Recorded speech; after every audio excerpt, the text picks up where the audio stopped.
ఆ పంట కష్టాల్లో ఉన్న రైతులకు ఆసరానిస్తోంది. సంప్రదాయ పంటలతో విసిగి వేసారిన అన్నదాతలకు ఆర్థికంగా చేయూతనిస్తోంది. ముళ్లబాటలో ఉన్న ఖమ్మం రైతన్నను పూలబాటలోకి నడిపిస్తున్న బంతి సాగుపై స్పెషల్ స్టోరీ.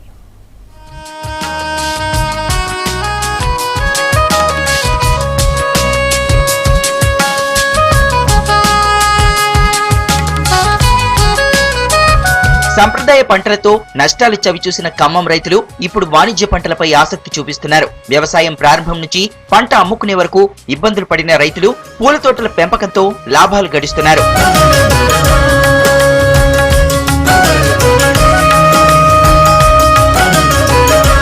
పండగలు, పబ్బాలు, పెళ్లిళ్లు ఏ శుభకార్యమైనా పూలకు ఉండే ప్రాధాన్యత అంతా ఇంతా కాదు. వ్యవసాయ పంటల కన్నా పూల సాగు లాభదాయకంగా ఉండడంతో రైతులు బంతిపైనే మక్కువ చూపుతున్నారు. బంతి నారు నాటిన 35 రోజుల్లో చేతికొస్తుంది. మార్కెట్లో బంతి పూలకు ఎప్పుడూ డిమాండ్ బాగానే ఉంటుంది.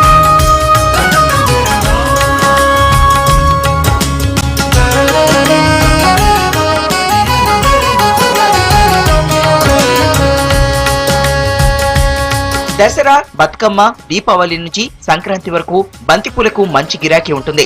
వీటితో పాటు అయ్యప్ప, భవానీ మాలలు, ఆంజనేయ స్వామి దీక్షలకు కూడా పూలు అమ్ముడవుతుంటాయి. ఆ తర్వాత పెళ్లిళ్ల సీజన్ కావడంతో డిమాండ్ కొనసాగుతూనే ఉంటుంది. ఇలా ఏడాది పొడవునా బంతిపూలకు ఏదో విధంగా గిరాకీ మాత్రం ఉంటుంది. నేను గత 8 సంవత్సరాల నుంచి బంతి తోటలు వేస్తున్నాను. ఫస్ట్ సంవత్సరం 1 ఎకరం వేసాను. బాగానే 1 లక్ష రూపాయల దాకా ఆదాయం వచ్చింది. అన్ని పోయి బతుకమ్మ పండుగలప్పుడు 80,000 దాకా వచ్చినాయి. బతుకమ్మ పండుగకి ఆ నుంచి రేట్లు ఇవ్వడం డౌన్ అయ్యి తోటకు కొంచెం దెబ్బతిన్నది. బంతిపూల సాగు బాగా ఉంది, రైతులకు లాభం. మాక్సిమం వచ్చేసి 20 రూపాయలు 30 రూపాయల మీద చాలు రైతుకి గిట్టుబాటు అయింది. పత్తి మీద కనీసం ఒక 20-30 వేలు మిగులుతాయి ఎకరానికి వచ్చేసరికి. ప్రస్తుతం మార్కెట్ లో కిలో బంతి 80 నుంచి 100 రూపాయల వరకు ధర ఉంది. మార్కెట్ లో బంతి పూలకే కాస్త ధర తక్కువగా ఉండడంతో వీటిని ఎక్కువగా కొనుగోలు చేస్తున్నారు. సాంప్రదాయ బంతితో పాటు ఇప్పుడు హైబ్రిడ్ బంతి కూడా అందుబాటులోకి వచ్చింది. పసుపు రంగుల్లోనే కాకుండా వివిధ రంగుల్లో పూలు కనువిందు చేస్తున్నాయి. డ్రిప్ ఇరిగేషన్ సిస్టమ్ తో బంతి సాగు చేయడం, ఎరువుల అవసరం లేకపోవడంతో బంతి సాగు రైతులకు బాగా కలిసొస్తోంది. బంతి పూల మీద ఫస్ట్ ఇది వేసిన 25 రోజుల నుంచి నారు ఏతకొస్తుంది. వచ్చిన కాడ నుంచి తీసుకొచ్చి మేము మొక్క 3 రూపాయలు లెక్క తీసుకొచ్చి వేసాం. సంక్రాంతి వస్తుందని వేసినాం సార్. ఫస్ట్ దిగుబడి అయితే బాగానే వచ్చింది. మరి రెండో దిగుబడి ఇప్పుడు అంతా మొగ్గ శాతానికి వచ్చింది. దిగుబడి బాగానే ఉన్నది. దాని మీద ఫస్ట్ వేసిన సంవత్సరం కాపుకి ఎకరానికి ఒక 50,000 లెక్క వచ్చింది మాకు.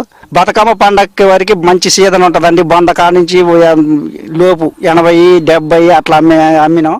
గతంలో పండగలు, బ్రహ్మోత్సవాలు, పూజల సమయంలో పూలకు కొరత ఉండేది. ఇప్పుడు ఖమ్మంలో పూల దిగుబడి పెరగడంతో వాటి ఇబ్బంది తీరింది. మామూలు సీజన్ అయ్యప్ప స్వాములు ఉన్నారు, తర్వాత సంక్రాంతి పండగకి పూలు అవసరం ఉంటాయని చెప్పేసి అదేవిధంగా 2వ క్రాప్ వేయడం జరిగింది. మాకైతే ఇంతవరకు లాస్ అయితే లేదండి. అదేవిధంగా మేము పత్తి వేసాము. పత్తి కూడా మాకు అనుకూలంగా లేదు.